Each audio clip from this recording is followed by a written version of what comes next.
Hello and welcome to the Unique CPA with your host, Randy Crabtree. We're committed to creating a thriving community of accounting professionals who are physically and mentally healthy, fulfilled, and energized by their work. Our ultimate goal is to elevate the reputation of the accounting profession and vastly improve the lives of those in it. The Unique CPA is brought to you by Tri-Merit, the specialty tax professionals. Today's guest is Heath Alloway. Heath is growth partner at Soren and a true builder of people-first firms. Heath spent nearly 2 decades helping teams grow wisely, shaping culture, developing future leaders, and turning vision into action through his client-focused leadership programs, retreats, and strategic planning. I've got to firsthand be able to experience a lot of what he's done in the past. And so, Heath, welcome back to the Unique CPA. Thank you, Randy. As always, it's good to see you again.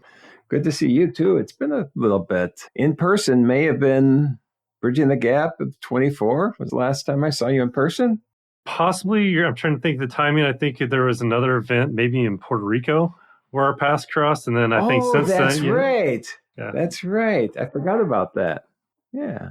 That was fun. Yes. That was the CPA America Tax Conference? That is correct. Or leading partner. It was tax. Okay. Yep. And actually, if we're going to talk CPA America, now we're going on tangents, which is what I do. I was just at the CPA America Leading Partner Retreat in Napa. That was a lot of fun. We had a good time there. Well, if you ever want to bring a guest, Randy, I'm always open to going to Napa.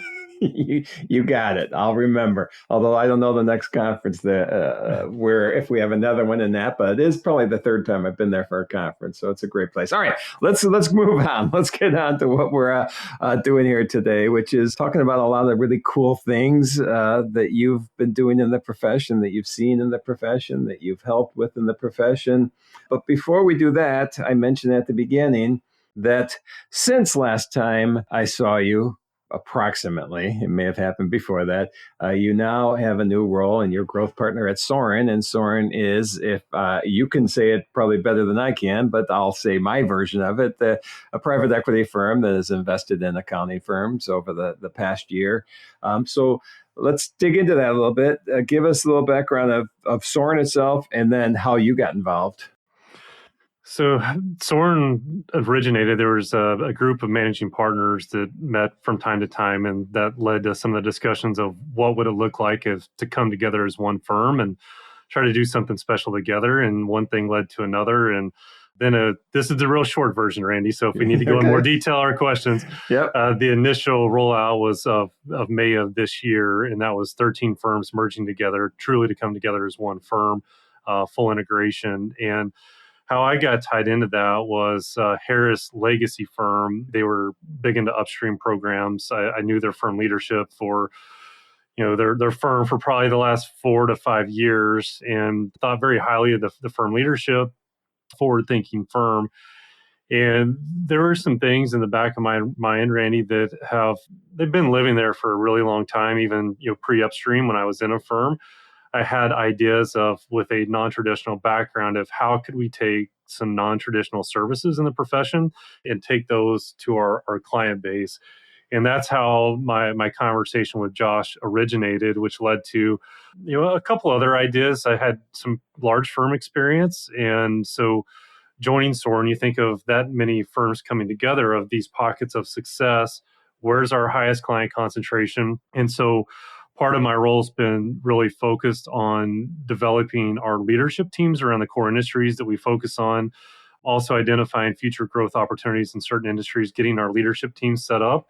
And I've also started the process of doing client strategic planning and retreats outside of the public accounting profession. So my first couple have been focused on a nonprofit, a general contractor. So taking some of the lessons learned from the public accounting profession and how can we apply that to our client base and from an advisory standpoint.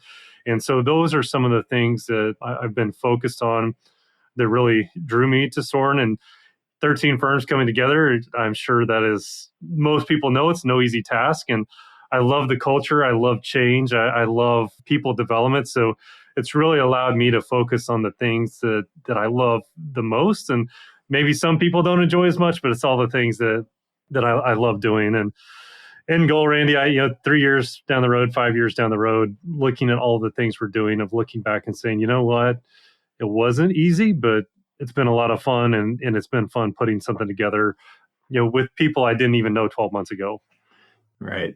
Looking back and seeing a rewarding experience, I assume, is the goal, that you've enjoyed every step of the way, and some ups, some downs, I'm sure. But let's. I want to get a little more into the story, because I think you told me this before. But firms that talked for years, it sounds like, about, hey, what would it look like if we came together? Mm-hmm. Now, I assume it wasn't all 13 firms that were having this discussion at the same time. Was it a handful of firms that it originated with?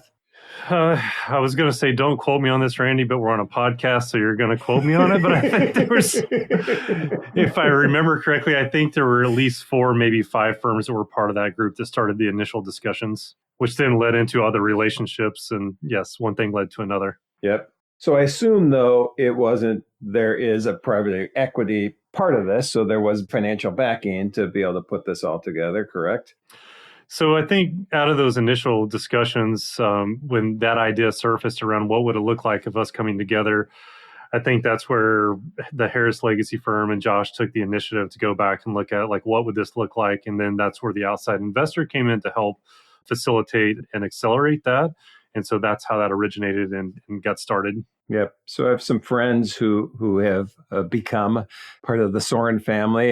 Well, one of them went with, and one of them kind of didn't come with, but Matthew May and Kenji Cormado from Acuity.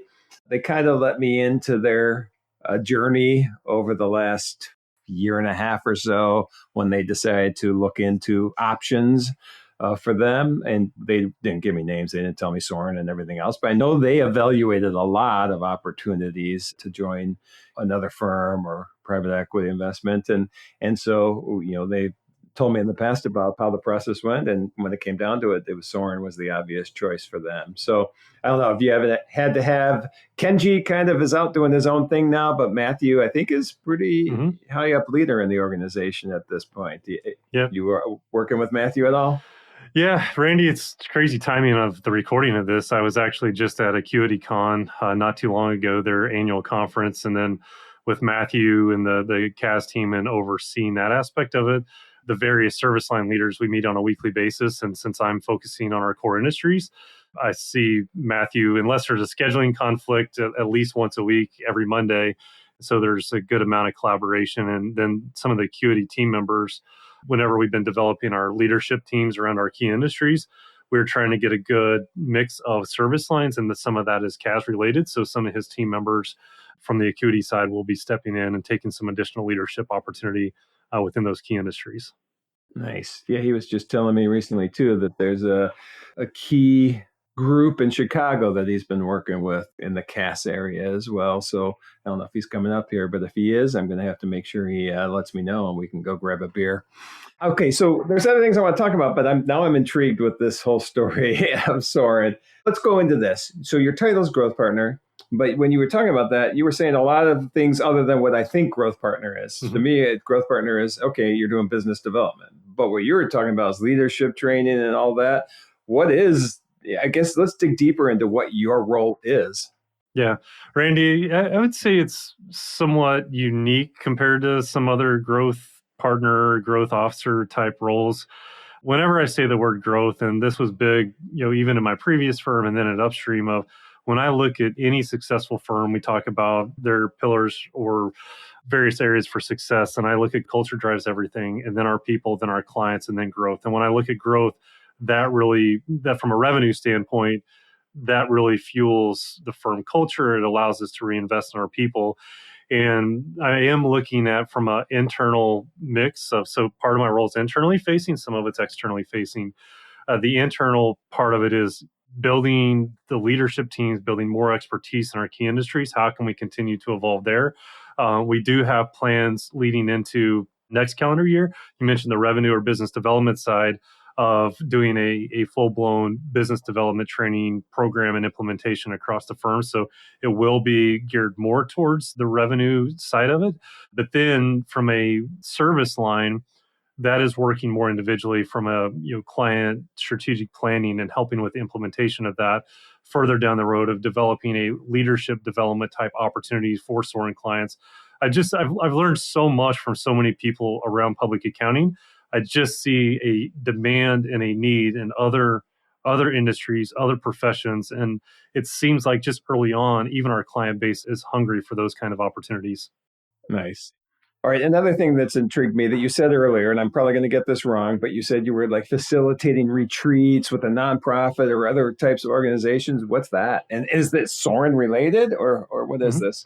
It's definitely Soren related, and it's a way to play an advisory role in guiding not just a tax or assurance or whatever the service line, but looking more holistic at the business.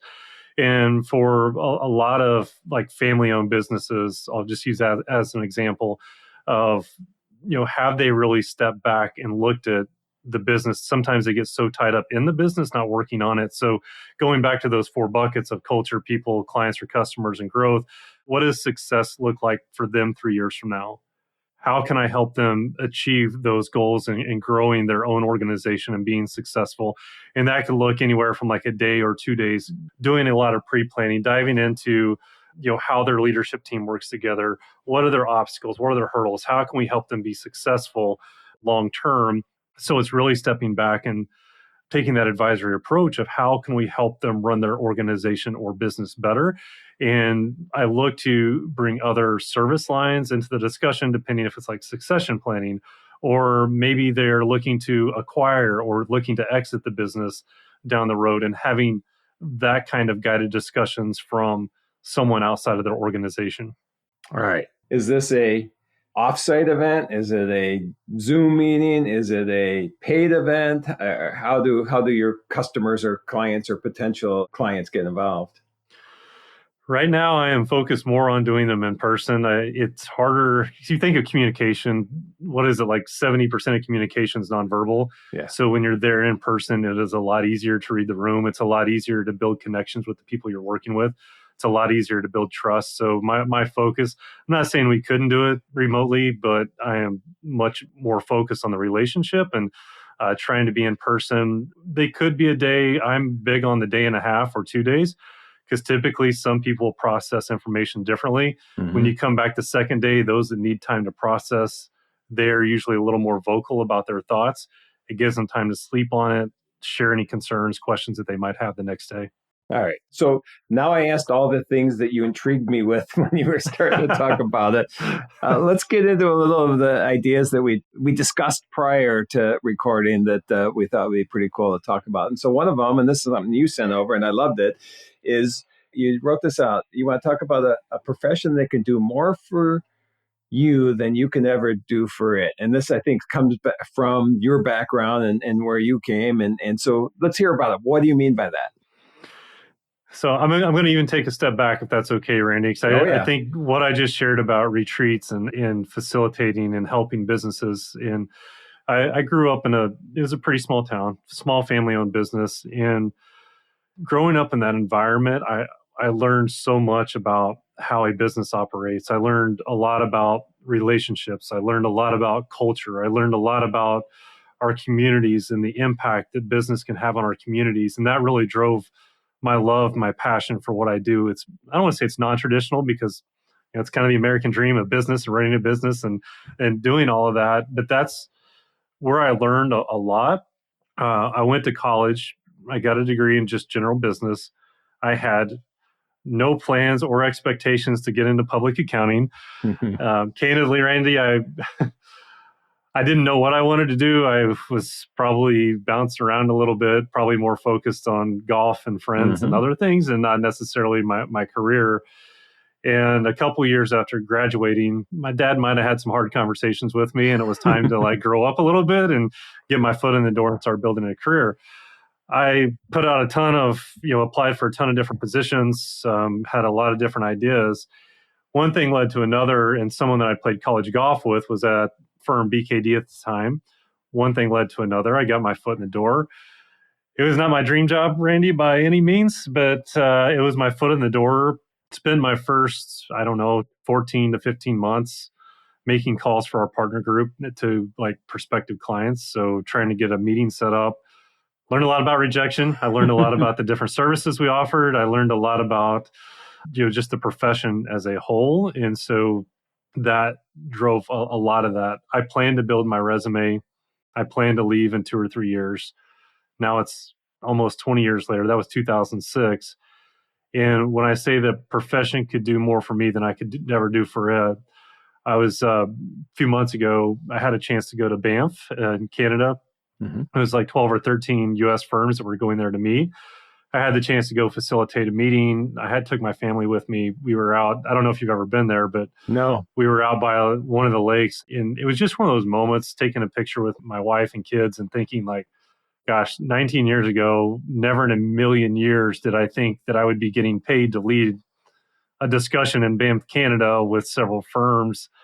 And that's the real short version of it. But I've met so many people like you, just other people across profession that I mean, for the most part, Randy, I mean, yeah, there's probably some firms out there that whatever, you don't really want to work with. But for the most part, you just meet a lot of genuine people that want to do well. They want to lift up their communities. They want to lift up their people.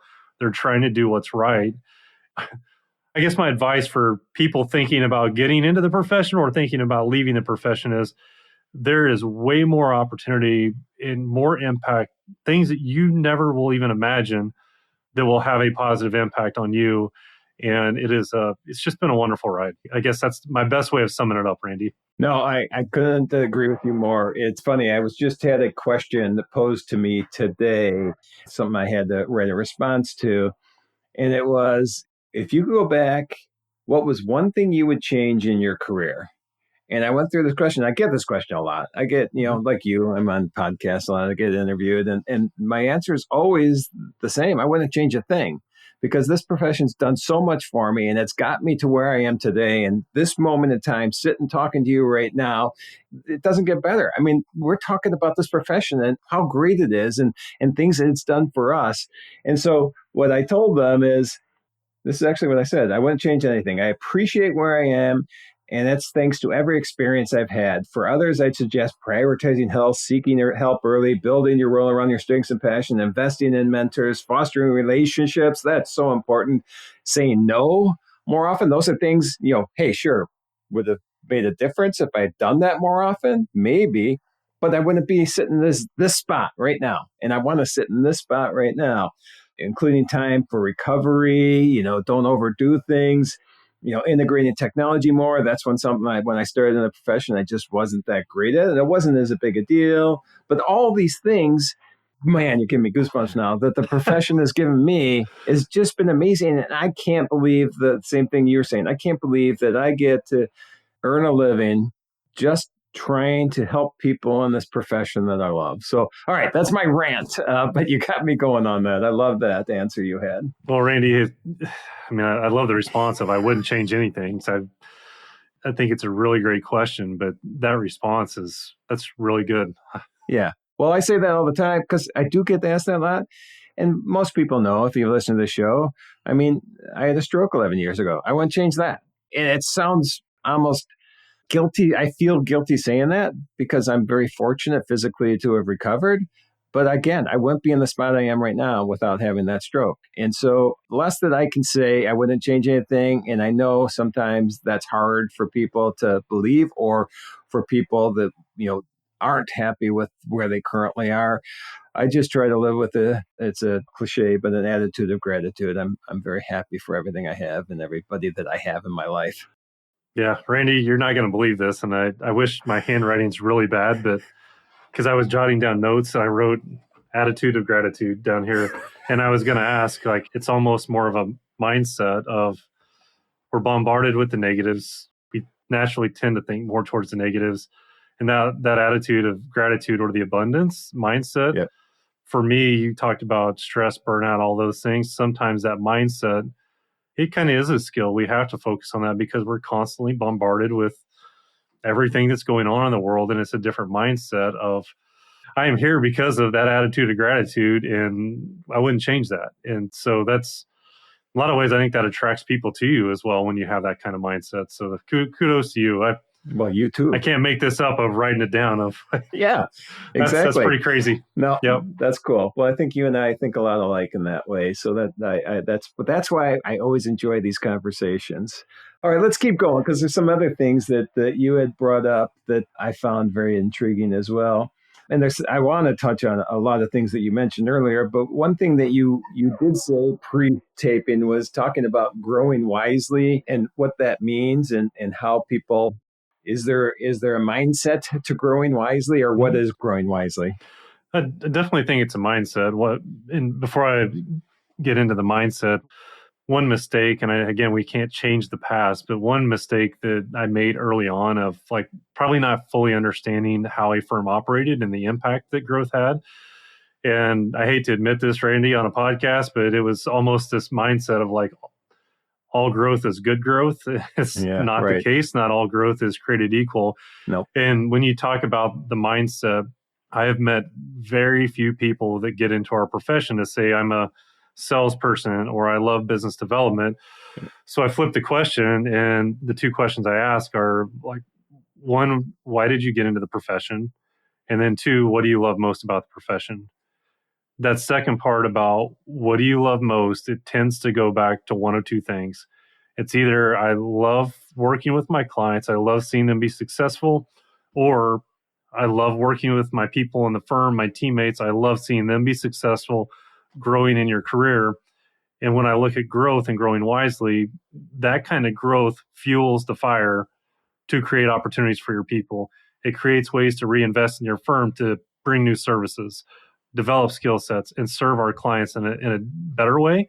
And so that's the foundation of that mindset of how do we grow in a way that's healthy for our firm? And some may not agree with this, or they may say it's not possible, Randy, but who knows? Some may not agree with it. But it's this mindset of how can you work less and become more profitable?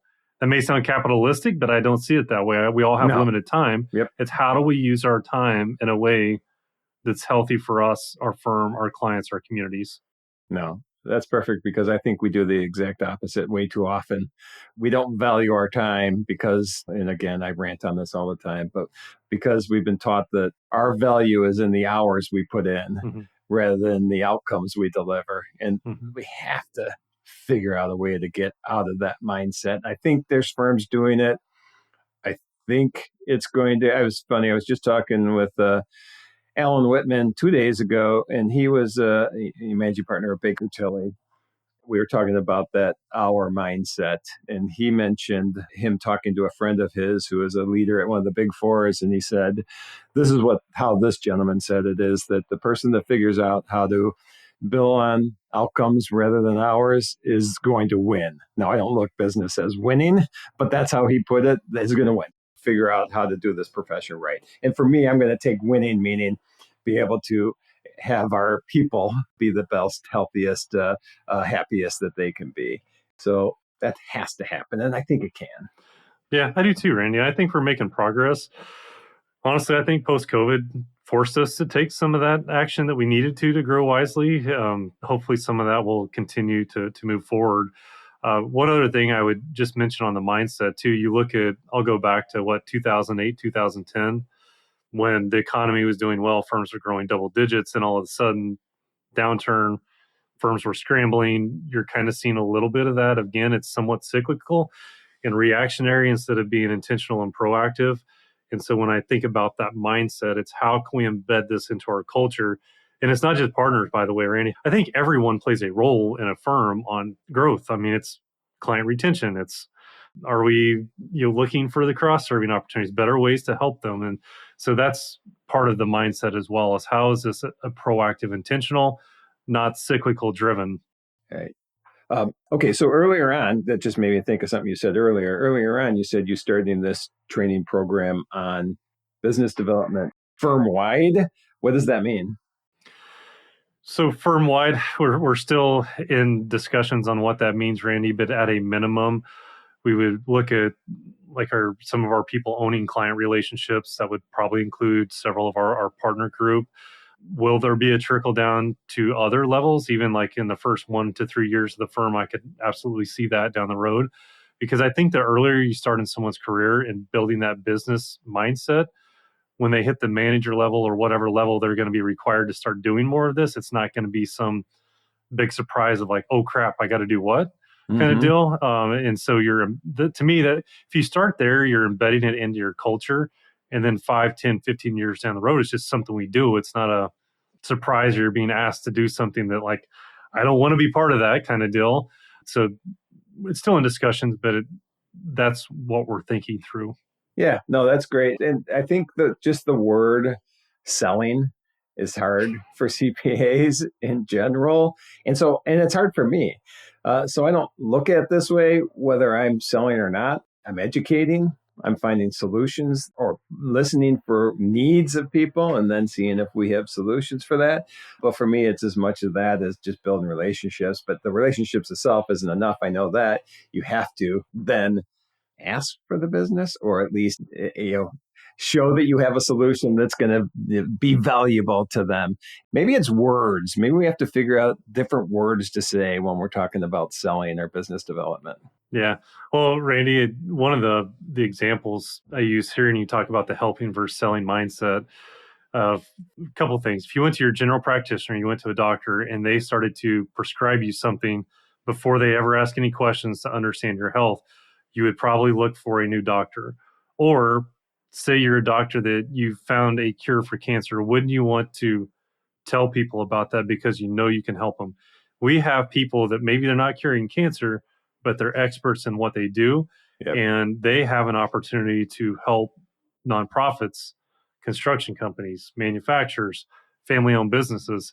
I almost see it as a responsibility, not as something they have to do. See, that's words. So we have to say it that way rather than it's all about words.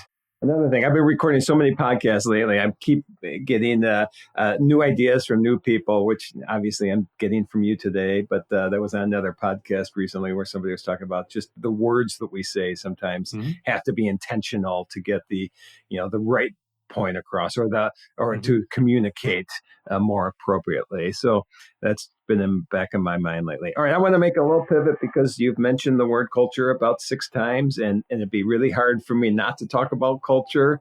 And so I want to ask specifically, kind of going back to the beginning at this point, but specifically about, you got 13 distinct firms that at one moment just smashed together. I may be exaggerating this. And each one is going to have their own culture. I mean, they're not going to be the same. So how is that integrating these separate firms going and culture integration? Because there's going to be different things like just, hey, terminology is different in what we do, or our practices are obviously different, not even just culture, but even just titles, job titles, whatever. And so how have you helped facilitate the integration of these 13 firms into one cohesive culture? Yeah, culture is always a work in progress, Randy, for I think every firm. It's intentionally or unintentionally created each and every day. So I think it's not just a one-time event. It's things we say, things we do all the time. The good news is, whenever I joined in April, there were already efforts in the works to help with this. And so some of the things that we went through as a firm, it started with a firm survey, everyone in the firm. So all the legacy offices, all the different service lines. And there was a very high response rate around what they truly loved about their firm and getting feedback on the cultural values. And then that came out of that, there was a big focus on cultural workshops. So that included people at all various levels in the firm, from new to partners to firm leaders, different offices. And when they facilitated those workshops, one of the things that came out of that was we realized that they're people like we are. And so there was a lot of those barriers breaking down of, it's not the legacy firms, it's people coming together of what matters the most to us as we come together as Soren. That led to a recent rollout of our firm mission, vision, and values.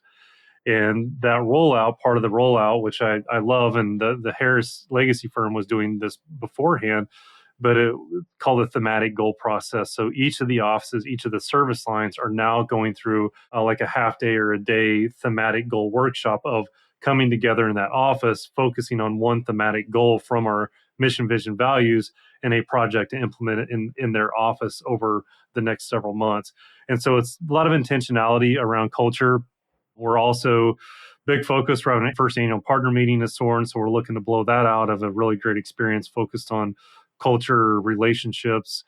We're launching an internal podcast that is really just a chance to get to know our people around the firm, sharing some of their life stories, sharing, their leadership journeys, sharing like where their area of focus and their passions are, just getting to know. So those are some of the things we have in the works, but I don't think we can let our foot off the gas pedal. I think it's something we're going to have an ongoing focus.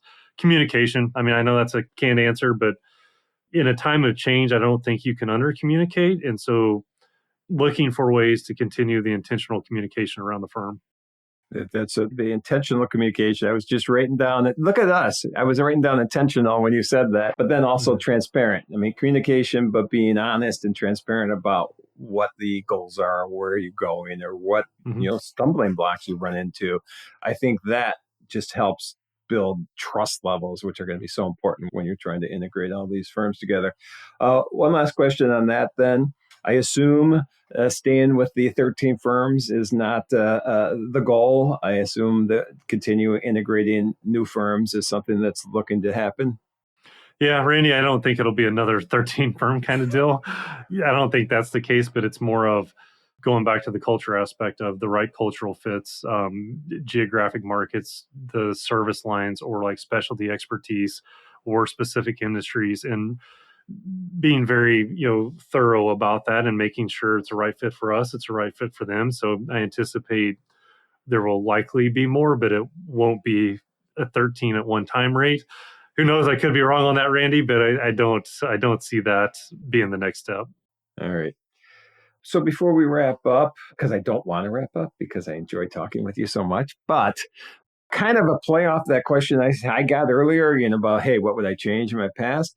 Let's not even look at that. Let's say somebody is struggling with something, because I struggle with stuff all the time and I learn from that, but not soon enough sometimes. So if you were looking at somebody maybe struggling with something or having issues with something, or, what's one thing or two things or three things that you've learned from your past that you would like to be able to give people advice on to help them as they're moving forward?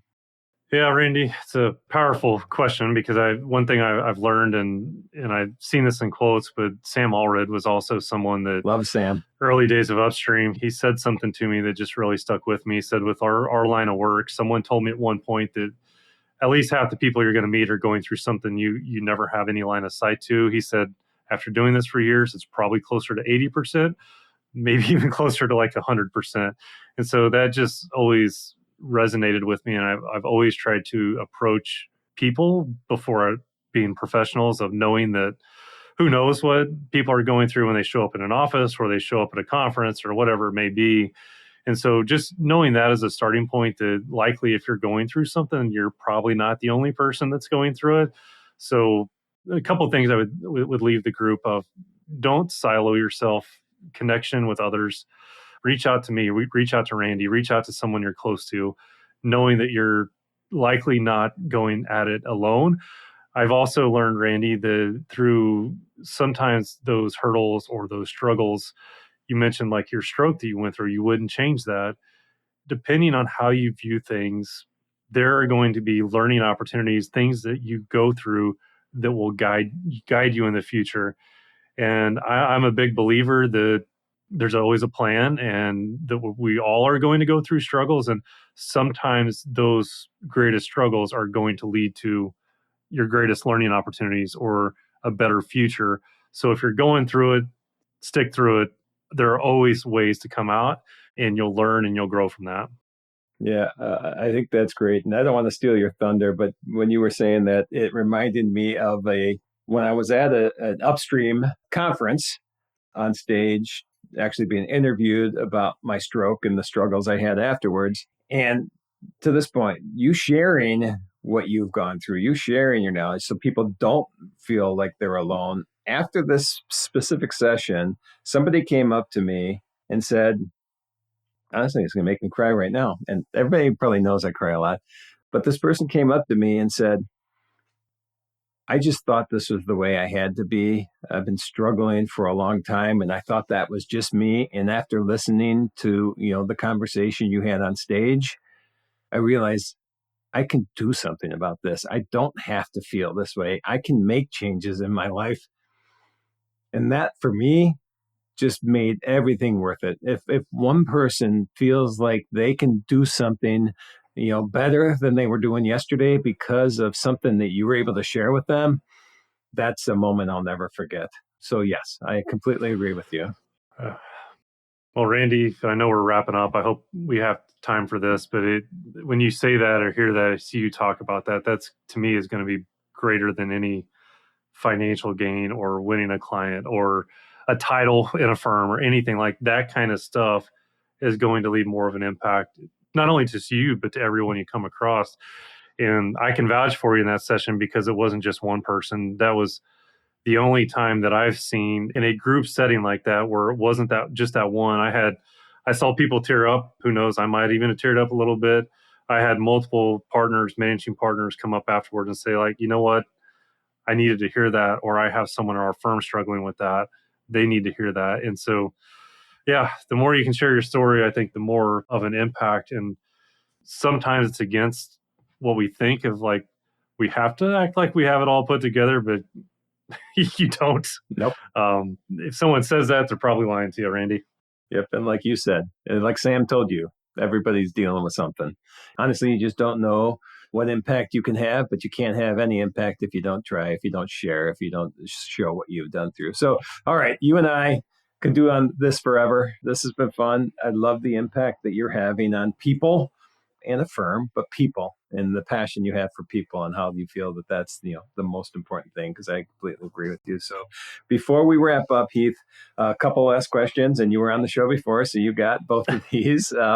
But when you're not helping people, when you're not helping Soren, when you're not sitting at your desk working outside of work, what are your passions? What do you love doing? What defines who you are outside of work?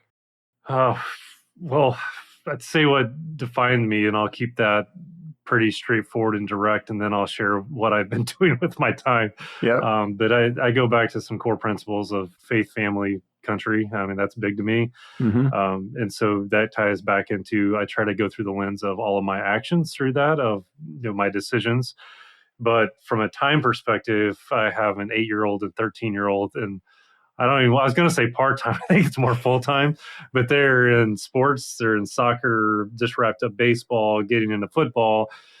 It is a blast, and I catch myself complaining from time to time because we travel quite a bit and stuff like that. But it is so much fun seeing it, the life lessons, the growth. That's been a lot of fun just doing that. Yep, and I can vouch that is like some of the greatest things ever, even if it does feel like a lot. When our kids, graduated college and we no longer had any sporting events or events to go watch, like that was like, wow, do we miss this? Okay, then last question, and great answers. There is no wrong answers, by the way, but those were great answers. Last question, if people want to hear more about what you're doing, what Soren's doing, where's good places for them to look? LinkedIn's always good, Randy.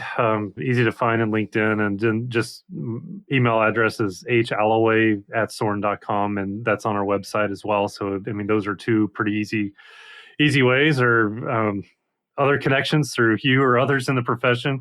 It's although it's a big profession, it's still somewhat of a small profession, and it is. We're all connected in some unique way. And I'm not Unique CPA. Maybe that's where that comes from. But we are all connected in some form or fashion throughout the profession. Yeah. All right. Well, this has been great. This has been awesome. I appreciate you being on the show again, Heath. Well, Randy, I appreciate you having me on a second time, and always good to catch up, and always enjoy the conversation. Thank you for joining us today on the Unique CPA. You can find the show notes for today's episode and learn more about Tri-Merit at theuniquecpa.com. Remember to subscribe and leave a 5-star rating on your favorite podcasting app. And join us next time for more expertise and insights on the Unique CPA. Professionalproductions.net